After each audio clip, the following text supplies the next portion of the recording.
የካቲት 25 ዕለተ ሮብ የማለዳ ጸሎት። እግዚአብሔር ስለዚህ ጊዜ እናመሰግናለን። አብረን ስለነበርክ ቆይታችን እግዚአብሔር ካንተ ጋር ስለነበረ እናመሰግንሃለን። ጌታ እግዚአብሔር ከምሕረትና ቸርነት የተነሳ በዚህ ደርሰናልና እዚህ ደርሰናልና እግዚአብሔር እናመሰግንሃለን። ሕይወታችን የተያዘ ሕይወታችን በአንተ የተሸፈነ በደም የተሸፈነ ስለሆነ እናመሰግንሃለን።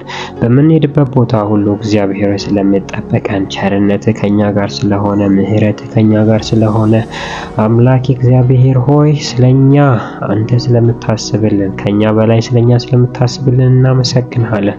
ሕይወታችን በአንተ እጅ ስለሆነ እናመሰግንሃለን።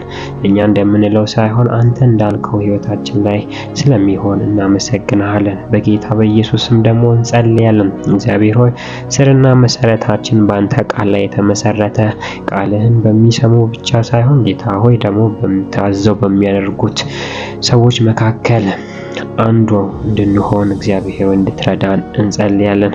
ቃል ሲናገር እንደዚህ ይላልና እንግዲህ ይህን ቃሌን ሰምቶ በተግባር የማያውል ቤቱን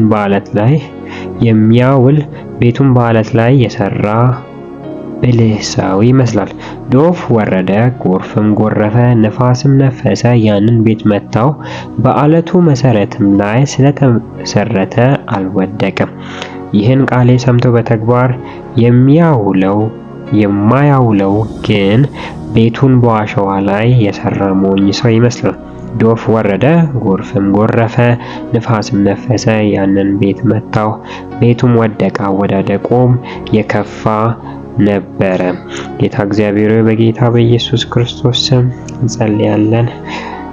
ቃልህን ሰምተን ከምናደርግ ሰዎች መካከል እንድንሆን ቃሉን እግዚአብሔር ሰምተው በእምነት ስላልተዋሃደ አልጠቀማቸውም ከሚሉት ሰዎች ውስጥ ሳይሆን ጌታ ሆይ ቃልህን ሰምተን ሕይወቶችን ላይ የምንተገብር እንደ ቃል የምንኖር በቃል የተመሰረተ የሕይወት ላይፍ ስታይል እንዲኖረን በጌታ በኢየሱስ ክርስቶስ ስም እንጸልያለን።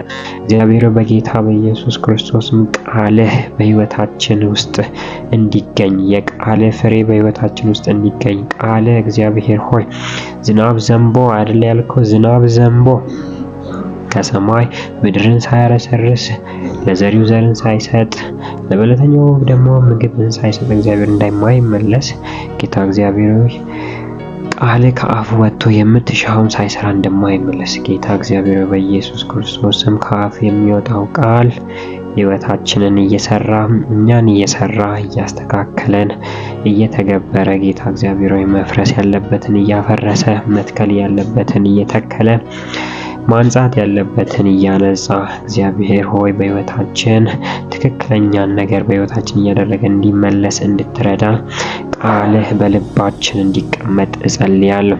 ጌታ እግዚአብሔር ሆይ ባሪያ ዳዊት እንደዚህ ያለው እንዳልበድልህ እንዳላሳዝን ኃጢአትን እንዳልሰራ ቃልህን በልቤ ደበኩ እንዳለ ሰወርኩ እንዳለ እግዚአብሔር በኢየሱስ ክርስቶስም ቃልህ በልባችን የተሰወረ ይሁን። ደግሞ ጸልያለሁ አባቶች በጌታ በኢየሱስ ክርስቶስም የእግዚአብሔርን ቃል በሚሰሙ ወጣቶች ላይ ጌታ እግዚአብሔር ዘመኑ ክፉ ነውና ጊዜው ክፉ ነውና እግዚአብሔር ዘመኑን ዋጁት እንደሚለው በኢየሱስ ክርስቶስም አባት ሆይ እንጸልያለን። ዘመናችን የተዋጀ ይሁን። ጌታ እግዚአብሔር እንደ ቃል ለመኖር በሚከብድበት ዘመን ውስጥ ጌታ ሆይ እንደ ቃል ታዘን እንድንኖር የሚያደርግ መንፈስ በላያችን ላይ ይቀመጥ። ጌታ እግዚአብሔር በወጣትነት ውስጥ ከሚገኙት የተለያዩ እግዚአብሔር ወጥመዶች ውስጥ እንድናመልጥ ከተለያዩ ስራቶች ውስጥ እንድንፈታ እንድትረዳ ቃል እንዲደርስልን እግዚአብሔር ሆይ ቃል የታመንበትን ቦታ እንዲፈውስልን ጌታ እግዚአብሔር ሆይ ቃልህን እንድትልክልን ቃል በሕይወታችን እንዲሰራ ጸልያለሁ። መሰረታችን በቃል ላይ የተመሰረተ ቃልን በማድረግ በመስማት ላይ የተመሰረተ እንዲሆን ችግር በመጣ ጊዜ ሁኔታ በመጣ ጊዜ እግዚአብሔር ሆይ እንዳንናወጥ እኛም ከሁኔታው ጋር እንዳንሄድ ቃልህ በኢየሱስ ክርስቶስም በልባችን ውስጥ የተሰወረ ይሁን።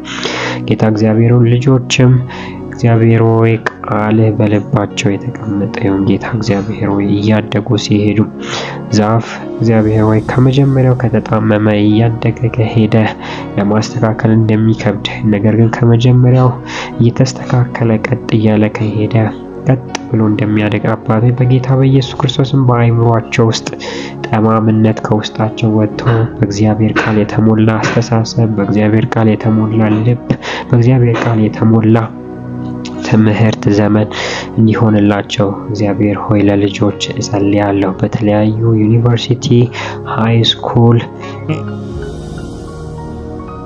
በጌታ በኢየሱስ ክርስቶስም አእምሯቸው በቃልህ የተለወሰ ይሁን፣ ልባቸው በቃል የተለወሰ ይሁን። ጌታ እግዚአብሔር ገና ከልጅነታቸው ቃልህን በልባቸው እንድትሰውር እጸልያለሁ። አባቶችም እግዚአብሔር ሆይ በጌታ በኢየሱስ ክርስቶስም በእርጅና ከሚመጡት ክፉ ልማዶች ጌታ እግዚአብሔር በኢየሱስ ክርስቶስም የሚጠብቅ ያንተ ቃል አባት ሆይ እንዲቀመጥ እጸልያለሁ። እግዚአብሔር ሆይ በኢየሱስ ክርስቶስ ስም ስርና መሰረታቸው እግዚአብሔር ሆይ በቃል ላይ የተመሰረተ እንዳይናወጥ ሁኔታ በመጣ ጊዜ፣ ችግር በመጣ ጊዜ እግዚአብሔር ሆይ የተለያዩ የጤና መታወኮች በመጡ ጊዜ፣ የተለያዩ ነገሮች በመጡ ጊዜ እግዚአብሔር ሆይ ጸንተው ይቆሙ ዘንድ ኃይል በእነሱ ላይ ይቀመጥ ዘንድ እግዚአብሔር ሆይ እንድትፈውሳቸው፣ ቃል ፈውስ እንዲሆናቸው፣ ቃል መጽናናት እንዲሆናቸው፣ ቃል እግዚአብሔር ሆይ ብርታት ምርኩዝ እንዲሆናቸው፣ መልህቅ እንዲሆናቸው እንጸልያለን። አባት ሆይ ለኢትዮጵያም በቃልህ ላይ የተመሰረተ በረከት ወደ እያንዳንዱ ቤት እንዲገባ እንጸልያለን። በተለያዩ ስልጣን ላይ ያሉ፣ ቸርች ውስጥ ያሉ፣ ቤተክርስቲያን ውስጥ ያሉ፣ በተለያዩ ዘርፍ የሚሰሩ እግዚአብሔር በኢየሱስ ክርስቶስም ቃልህን ሰምተው የሚያደርጉ ሰዎች እንዲሆኑ ጸለይን። አባት ሆይ ይህንን ስለምታረግ እናመሰግናለን። በኢየሱስ ክርስቶስ ስም አሜን።